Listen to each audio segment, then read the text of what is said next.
I myself am R.R.BHUSHAN. Welcome to ASG Current Affairs.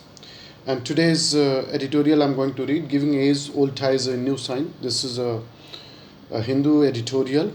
It is today, 10th of September 2019. Giving Age Old Ties a New Sign beyond its burgeoning trade links with India, Russia emerged as a balancer in Indo-China relation. Despite the Russia-India-China triangle reconciling on a shared vision and responsibility of the future of the Eurasia, watchfulness resources behind the curtains that the U.S.-China trade war is tending to get out of the hand and China is invigorate its outrage throughout the continent to toss American presence. The strategic triangle might soon face increased pressure that could challenge the existing balance of power, though Russia and India benefit from the current status quo and the interactions enhanced exchange and geopolitical coordination. Other countries interested in becoming hostage to China, galloping regional ambition. New Delhi is specifically concerned about Moscow growing more dependent on Beijing, while the Kremlin wants to avoid possible rifts in the China-Indian relations. Such a beliefs act as a powerful catalyzer to boost more fruitful cooperation between the two nations on a number of the areas. More fruitful cooperation. 2017, the bilateral economic turning grew by almost 22% and by more than 17% last year. Trade is projected to touch $30 billion by 2025, despite Russia's well-known trade model that is often marked by asymmetry, exporting raw materials and importing value added to product. This does not seem to be the case with India any longer. A few years ago, Russia's oil giant Rosneft invested $12.9 billion in India's second largest private oil refinery, Ishara Oil, marking one of the biggest foreign investment in year. Russia is also studying its feasibility of the Nagpur Sikandarabad high speed rail and the construction of the major energy and transportation project.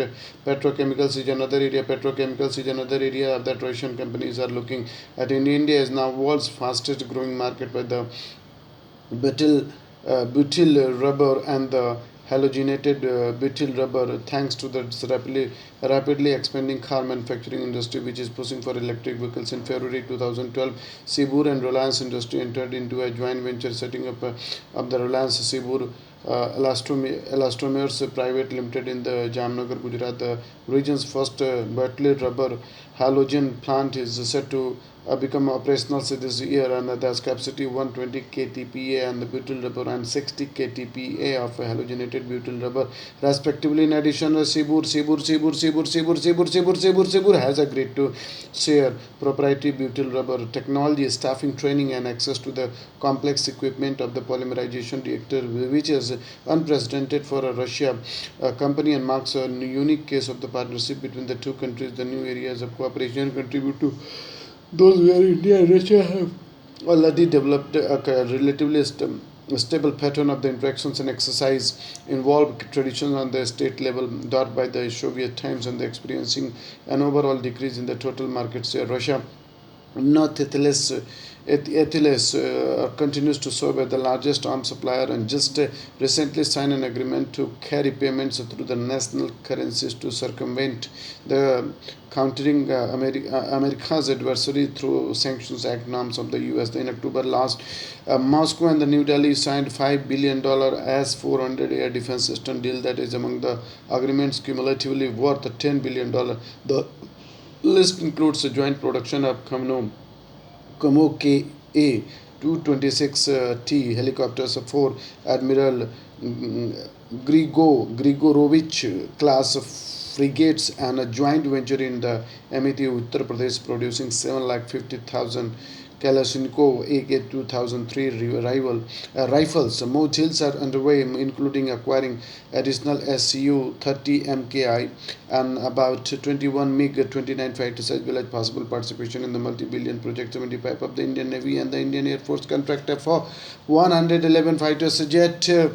Strong personal ties between Russian President Vladimir Putin and the Indian Prime Minister Narendra Modi act as an additional powerful catalyzer. Moscow played a key role in the facilitating India's membership in the Shanghai Cooperation Organization, which has allegedly helped to dilute China's dominance. Mr. Modi has also become a regular at Russia's key national events and too met During the Russia-India summit on the September 4 to 5, the China factor, the demand to boost relations are prevailed to corridors of the Kremlin. Currently, China GDP is 4 times larger and defense spending almost 3 times bigger than that of Russia, India, as both nations also have prolonged territorial disputes that occasionally turn into a border standoff. A peaceful exchange between the New Delhi and Beijing is perceived as fragile, and the Moscow balancing role seems to be high demand. Russia's relations with India rely on tradition that follow from the Soviet times and encompass New Delhi's quest to sustain balance and diversified policy that gives enough space of maneuvering.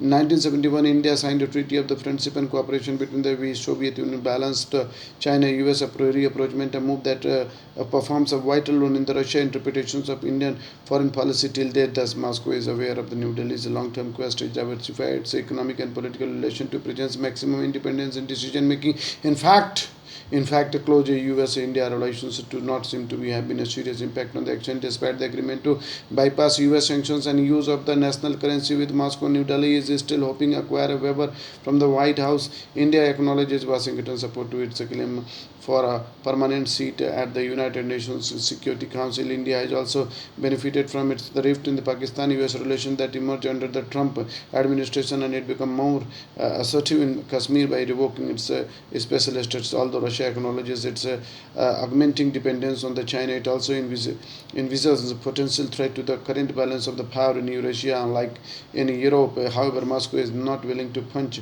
above its weight and prefers the role of the intermediary. New Delhi acknowledges Moscow growing dependence on the Beijing that has accelerated amid that Kremlin never any melee with the West. Nevertheless, with the Eurasian balance of power, at